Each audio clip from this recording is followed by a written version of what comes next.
Waalaikumsalam Waalaikumsalam warahmatullahi warahmatullahi wabarakatuh. wabarakatuh. Oke, hari ini materi kita adalah ini ya, em, asuhan keperawatan pada keracunan gastrointestinal. Nah, itu kan banyak. Jadi hari ini kita spesifik di gastroenteritis karena dia yang paling banyak terjadi. Dan nanti kalau misalnya kalian besok di IGD itu juga akan sering banget menemui kayak gitu. Jadi hari ini kita fokus ke gastroenteritis kayak gitu ya. Nah, untuk materinya itu sudah saya share di Moka. Nanti kalian bisa download ya, gitu. Oke, kita mulai sebentar. Saya share screen dulu. Pasan keperawatan gawat darurat pada gastroenteritis. Nah, sebelumnya kalian udah pernah dengar soal gastroenteritis nggak? Atau mungkin dengar kata GEA? Pernah dengar sebelumnya? Oke, kalau belum kita next ya. Oke, nah ini.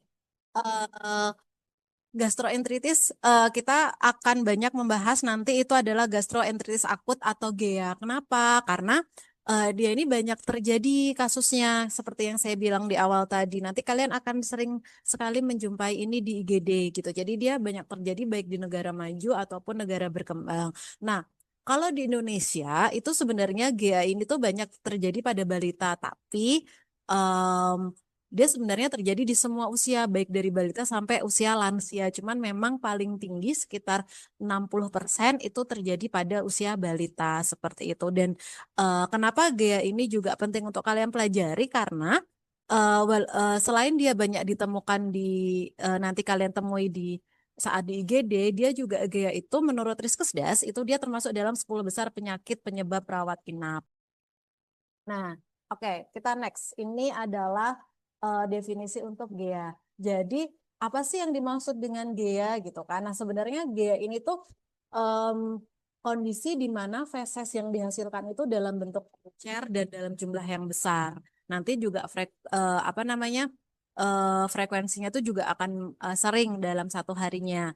Nah, kenapa sih kok dia fesesnya itu jadi bentuknya encer gitu kan cair nggak kayak feses normal. Nah karena pada GEA itu tadi ada inflamasi di lambung sama di usus. Jadi permasalahannya itu adalah ada masalah di lambung sama di usus. Nah, ini inflamasi tadi menyebabkan lambung dan ususnya itu bengkak dan juga terluka. Akhirnya, karena dia bengkak dan terluka, fungsi usus dan lambung itu tidak bisa bekerja secara normal. Ini konsep asuhan keperawatannya.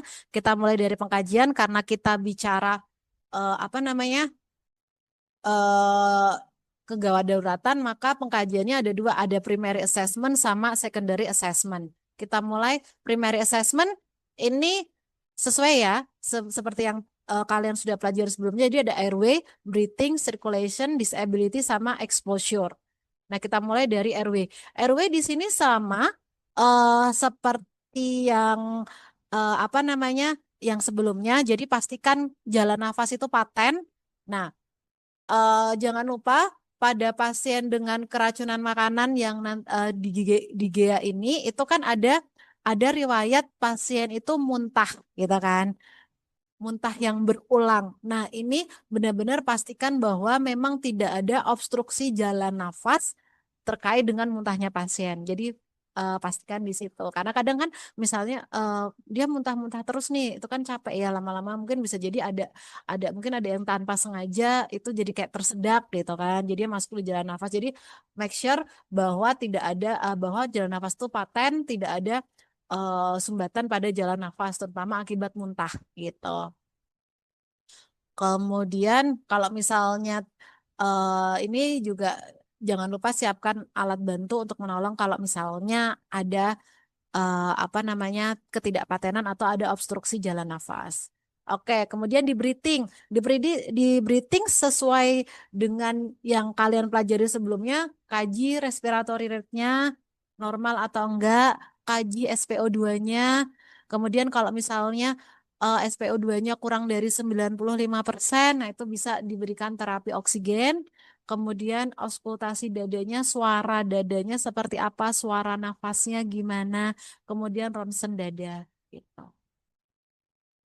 Kemudian sirkulasi, nah ini karena tadi ada penurunan volume cairan. Nah, ini juga harus diwaspadai di bagian sirkulasi, walaupun bukan karena perdarahan, tapi kan dengan berkurangnya volume cairan dalam tubuh itu dia juga nanti akan mempengaruhi apa tekanan darah di dalam tubuh. Jadi nanti kaji denyut nadinya gitu kan.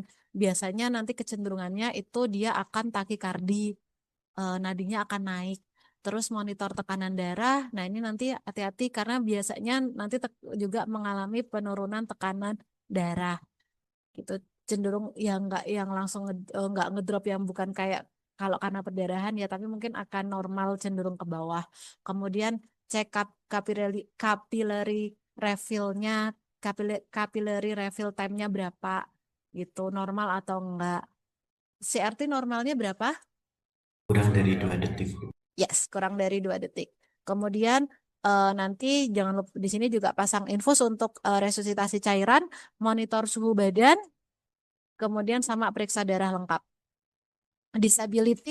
Disability-nya di sini monitor TTV, kemudian ini monitor GCS ya, karena tadi beberapa pasien bisa jadi mengalami penurunan kesadaran. Nanti dari monitor GCS ini kita bisa monitor tingkat kesadarannya gitu. Jadi GCS dulu yang diukur, kemudian tingkat kesadaran, kemudian juga ototnya sama pergerakannya seperti apa. Tadi karena kan pasiennya bisa mengalami fatigue, bisa mengalami pegel-pegel, kemudian juga nanti juga mungkin pada beberapa bisa mengalami kelemahan tonus otot gitu. Kemudian di sini exposure. Nah, di sini di exposure ini kita kalau sudah atas sudah aman nih di exposure, kita bisa kaji riwayatnya tadi kayak makan minum yang dikonsumsi, kemudian kapan itu dimakannya gitu. Terus apakah mungkin ada keluarga atau teman yang terkena atau memiliki gejala yang sama. Nanti takutnya bisa jadi kayak keracunan massal gitu kan. Kemudian di exposure ini jangan lupa pemeriksaan abdomen gitu, karena tadi bisa jadi ada nyeri di bagian abdomennya, baik itu di apa namanya di region abdomen kanan atas ataupun kiri atas sama yang bagian kiri bawah gitu. Oke, untuk primary assessment-nya ada yang mau ditanyakan terlebih dahulu? Kalau sudah cukup, kita next. Ini secondary assessment. Kalau secondary assessment ini eh sama seperti yang lainnya juga. Jadi dimulai dengan identitas. Di sini cek cek identitas pasiennya, kemudian keluhan utamanya apa gitu. Apa namanya? Biasanya keluhan utamanya di sini tuh mual, muntah, sama diare.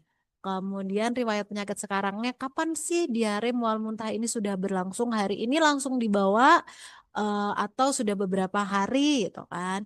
Kemudian apa namanya penyebabnya apa? Apakah tadi itu makan sesuatu yang menyebabkan mual muntah dan diare, atau minum sesuatu, atau mungkin bisa juga bukan makanan tapi obat juga bisa gitu. Kemudian riwayat penyakit dahulu, apakah punya riwayat alergi, kemudian apakah pernah kena seperti ini sebelumnya. Nah, itu. Kemudian riwayat nutrisi di sini bagaimana makannya, maksudnya makanan yang dimakan. Biasanya kalau yang di riwayat penyakit sekarang itu kan yang terkait dengan keluhan utamanya ya, misalnya karena makanan atau minuman atau obat. Nah, kalau di riwayat nutrisi ini sebenarnya kita lebih kaji makanan selama 24 jam, makanan minuman selama 24 jam terakhir gitu. Jadinya tidak tidak spesifik hanya yang menyebabkan keluhan aja, tapi selama 24 jam terakhir seperti apa. Kemudian riwayat kesehatan keluarga, di sini apakah keluarga ada yang menderita hipertensi, diabetes, kayak gitu. Kemudian kesehatan lingkungan, nah di sini eh, lingkungannya seperti apa gitu kan. Karena terkait dengan GEA bisa jadi juga walaupun karena faktor makanan yang masuk ke dalam tubuh, tapi mungkin bisa jadi tadi bakteri atau parasitnya itu dari lingkungan. Jadi kondisi lingkungannya seperti apa? Apakah bersih, kemudian terawat atau tidak, seperti itu. Kemudian ini pemeriksaan fisik, di sini pemeriksaan fisik tambahan yang belum kita lakukan pada primary assessment seperti itu.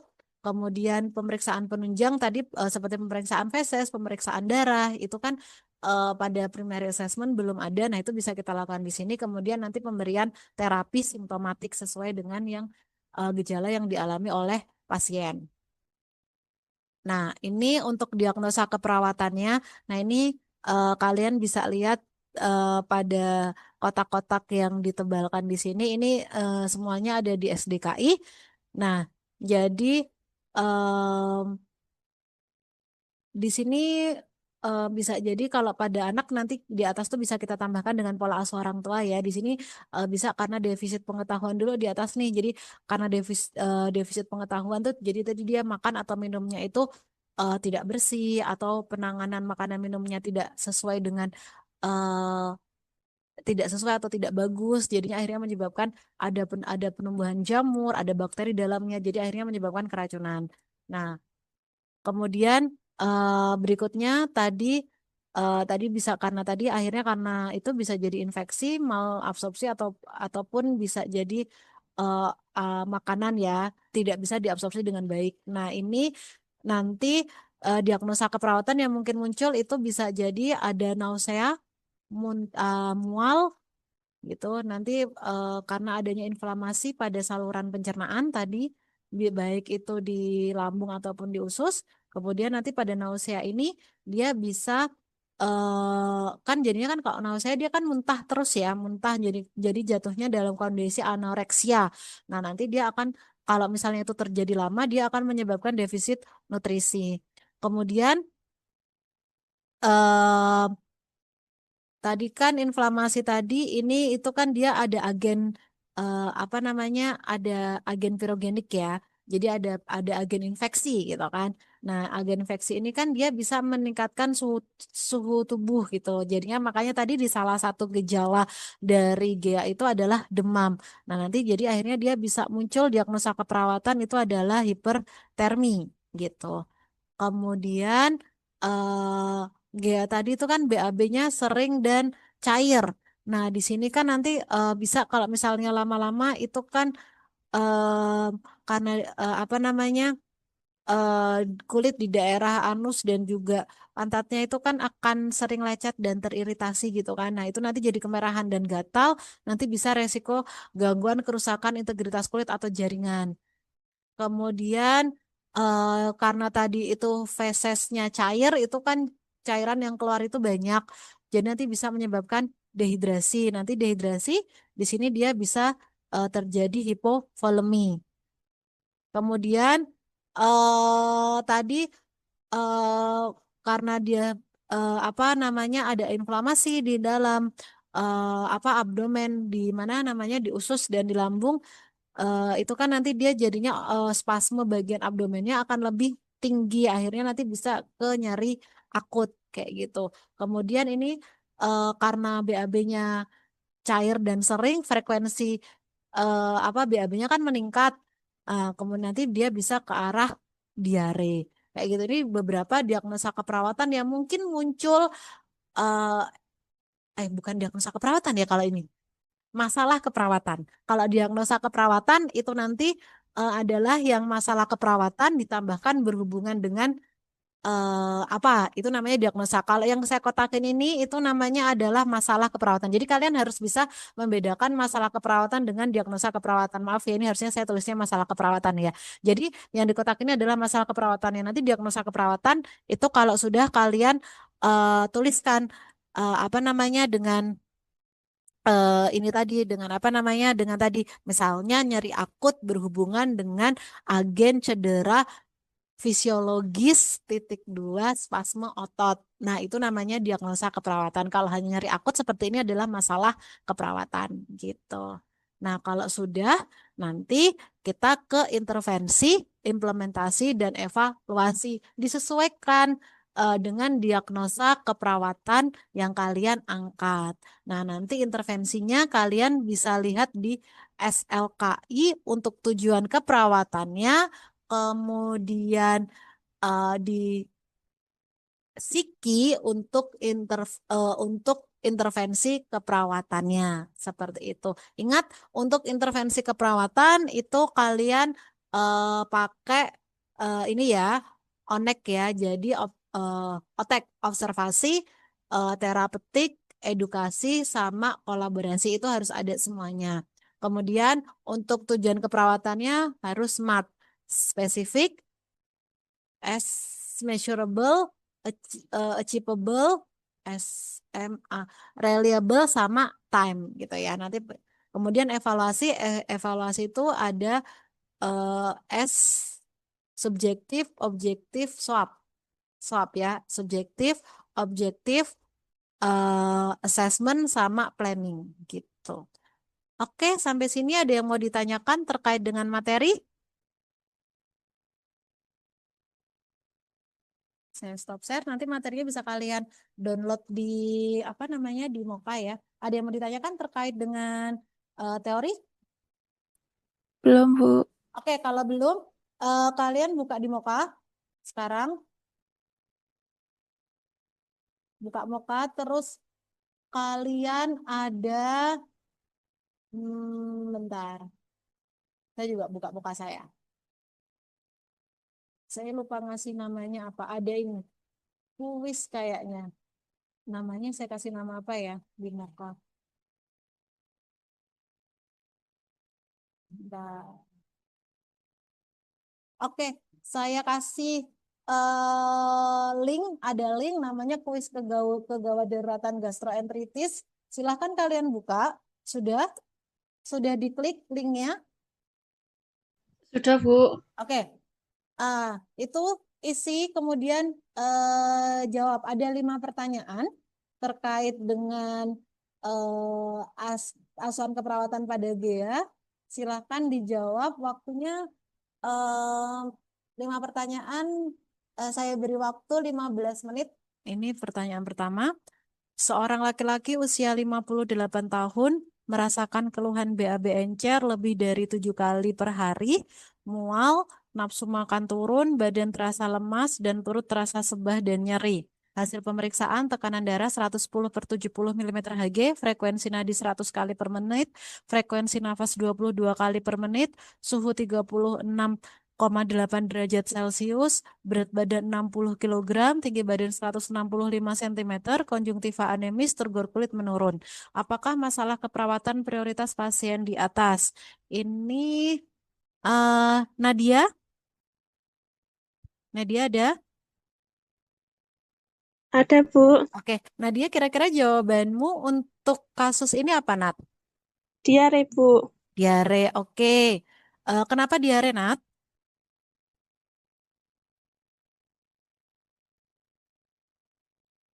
Karena apa? Karena BEP encernya lebih dari 7 kali per hari, Bu. Oke, karena BA bencer lebih dari 7 kali per hari. Kemudian ada alasan lain tambahannya? Oke, nanti bisa cek di SDKI juga ya. Jadi selain BAB encer lebih dari 7 kali per hari, itu nanti itu kan untuk data mayornya, data minornya kan juga ada turgor kulit menurun, kemudian juga ada perut terasa sebah dan nyeri. Nanti bisa ditambahkan di situ ya. Oke, terima kasih Nadia. Jawabannya diare ya. Oke, Bu. Iya, Bu. Oke, kemudian yang kedua, seorang laki-laki usia 19 tahun dirawat di ruang penyakit dalam dengan keluhan buang air besar lebih dari 5 kali sehari, feses tidak ada darah, muntah sudah 2 kali, dan badan lemas. Hasil pengkajian suhu 38 derajat Celcius, frekuensi nafas 23 kali per menit, CRT-nya 3 detik, turgor kulitnya jelek, mukosa bibir kering, dan konjungtiva anemis. Apakah intervensi keperawatan yang segera dilakukan pada pasien di atas? Ini Alicia, ada? Alicia? Ada, Bu. Oke, Alicia, jawabanmu apa Alicia untuk pertanyaan ini? Jawabannya yaitu memberikan terapi cairan parental. Oke, kenapa alasannya? Alasannya itu karena dia itu buang air besar kan udah lebih dari 5 kali sehari dan dia mengalami muntah sudah 2 kali dan badan lemas. Hmm, Itu, Bu. oke, Jangan lupa tambahin lagi ada turgor kulitnya jelek, mukosa Oh bibir iya, kering. oke, oke. Oke itu. Ya, Oke, oke Alicia, jawabannya benar ya, memberikan terapi cairan parenteral. Oke, terima kasih Alicia. iya, sama-sama. Oke, next. Yang ketiga, seorang perempuan usia 20 tahun dirawat di ruang penyakit dalam dengan keluhan diare lebih dari 5 kali sehari, muntah dan demam. Hasil pengkajian akral teraba dingin, membran mukosa mulut kering, turgor kulit jelek, tekanan darah 100 per 70 mm Hg, suhu 38 derajat Celcius, pasien mendapatkan terapi infus NaCl 0,9% sebanyak 2000 mili selama 24 jam dengan faktor tetesan 20 tetes per menit. Oke, pertanyaannya, berapakah jumlah tetesan per menit yang diberikan kepada pasien? Ini Bagas, Bagas ada?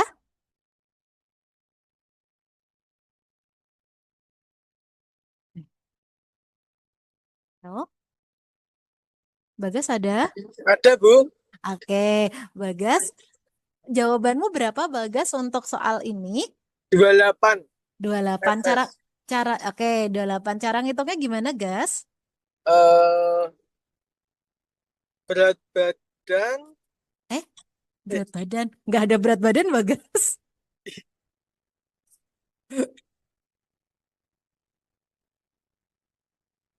untuk Bener, 28 tetes per menit jawabannya, teman-teman. Tapi cara ngitungnya gimana?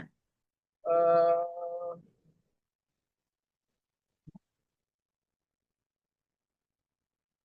Rumus TPM, dari rumus... Heeh, jumlah cairan heeh, 2000 mili heeh, eh, dalam waktu 24 jam, heeh, 24 kali 60 heeh, sama dengan 1440 menit. heeh, heeh, Untuk faktor tetesan 20 tetes heeh, per mili. heeh, Jumlah tetesan total 2000 mili kali 20 tetes per mili heeh, sama dengan 40.000 tetes. heeh. Untuk jumlah tetesan per menit 40.000 per 1440 menit. Iya, Sama dengan 27,78 dibulatkan 28 tetes per oke. menit. Sip, bagus Bagas gitu ya. Jadi rumus tetes per menit ya, sudah benar. Oke, terima kasih Bagas. Ya, Bu. Oke, next. Kenapa dia nggak mau turun? Oke nih. Pertanyaan berikutnya. Seorang perempuan usia 20 tahun datang ke IGD dengan keluhan diare sejak 3 hari yang lalu dengan frekuensi BAB 5 kali sehari. Saat datang ke IGD, pasien dalam keadaan apatis, skor GCS-nya 12, mukosa bibir kering, mata cekung, dan pasien mengeluhkan rasa haus. Berdasarkan kasus di atas, apakah klasifikasi gastroenteritis yang dialami oleh pasien? Fatihan, ada? Ada. Pak Gilang nggak apa-apa ini. Eh, Fatihan? Hah? Fatihan ada? Fatihan. Ini siapa yang jawab? Fatihan ada nggak?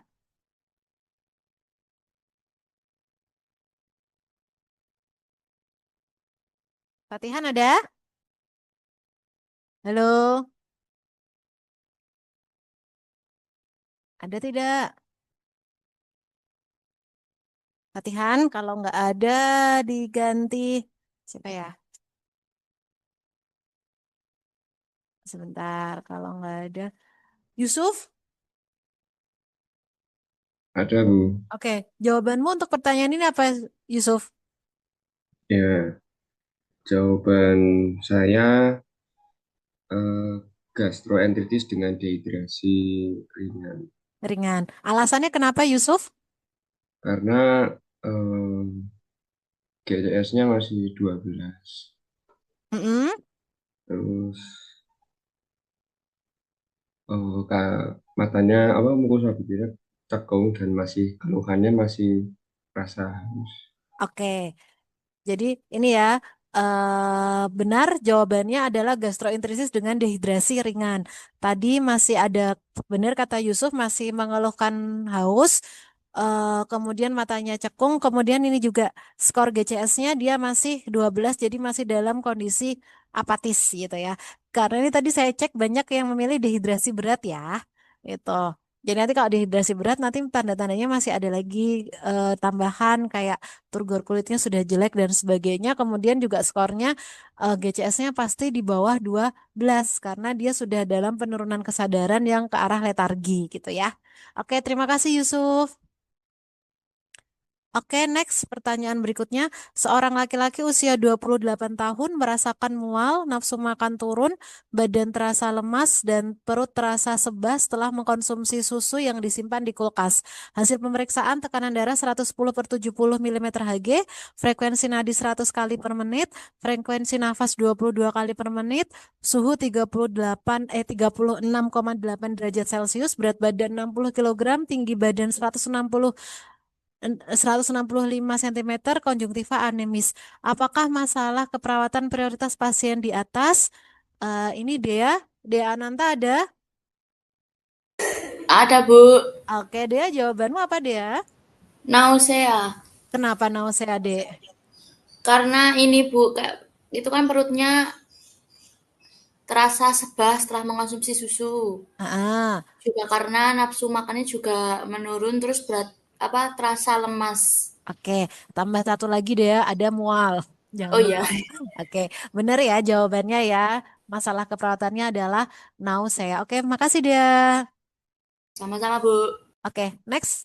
Yang terakhir, soal terakhir. Seorang perempuan usia 20 tahun dirawat di ruang penyakit dalam dengan keluhan diare lebih dari 5 kali sehari, muntah dan demam. Hasil pengkajian akral teraba dingin, membran mukosa mulut kering, turgor kulit jelek, tekanan darahnya 100/70 mm Hg, suhu badannya 38 derajat Celcius. Pasien mendapatkan terapi infus NaCl sebanyak 2000 ml selama 24 jam. Apakah masalah keperawatan prioritas pasien di atas? Susi?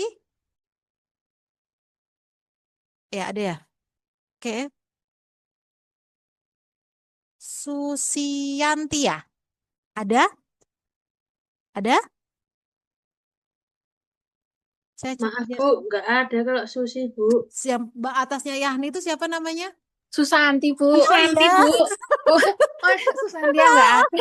Saya ingat tempatnya, cuma lupa. Susanti, maafkan saya. Susanti ada? Susanti? Adakah Susanti? Kalau nggak ada, coba saya lihat di sini. Oke deh. Tutut? Tutut ada nggak? Ada, Bu. Oke, Tutut. Jawabannya hipovolemia. Oke, kenapa Karena hipovolemia? pasien mengalami diare lebih dari 5 kali per hari, mengalami muntah, mengalami demam, dan mengalami tanda dehidrasi berat, kayak akral dingin, mukosa mulut kering, turgor kulit jelek, dan tekanan darah 100/70 mm Hg. Oke, benar ya. Jawabannya masalah keperawatannya adalah hipovolemi. Makasih, Tutut. Ya, Bu.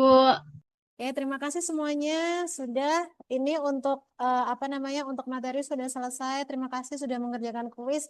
Nanti modelnya UASnya adalah seperti ini. Jadi saya akan lebih menggunakan soal-soal yang modelnya adalah cerita gitu ya. Nanti cara mengerjakan juga seperti ini gitu ya.